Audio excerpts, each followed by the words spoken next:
कर्मों का फल हमें अवश्य मिलता है। जैसे भी कर्म किए होंगे वैसा ही फल भी मिलेगा। आधुनिक होने के चक्कर में इस सत्य को मत भूल जाना।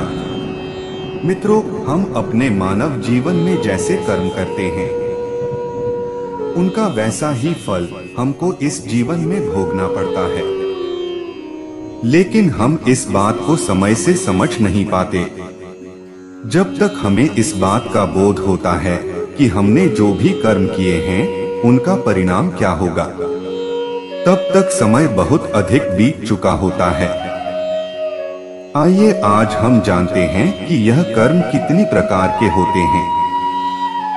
वीडियो शुरू करने से पहले हम बताना चाहते हैं कि आप हमारे चैनल पे नए हो तो लाइक, कमेंट और सब्सक्राइब जरूर करें। आपके एक लाइक से ही हम मोटिवेट होते हैं और हमें प्रेरणा मिलती है। हमारे भारत में कई महापुरुषों ने कर्म के विषय में कई शोध किए हैं। हमारे पुरातन धर्म शास्त्रों में भी कर्म फल का बड़ा ही विस्तृत वर्णन किया गया है।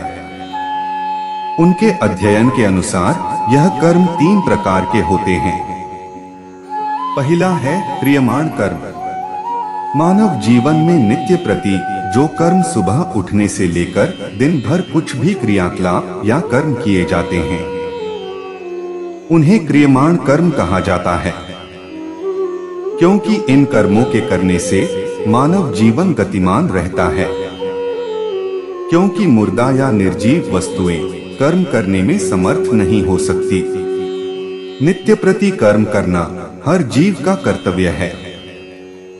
कोई भी व्यक्ति अपनी बुद्धि के अनुसार कैसे भी कर्म कर सकता है, लेकिन यह क्रियमाण कर्म उसके जीवित होने और एक गतिशील आत्मा के होने का आभास कराते हैं। इस प्रकार से किए जाने वाले नित्य कर्मों का फल अधिकांश साथ साथ ही प्राप्त हो जाता है। जैसे यदि आप भोजन को ग्रहण कर लेंगे तो आपकी भूख स्वतः ही शांत हो जाएगी।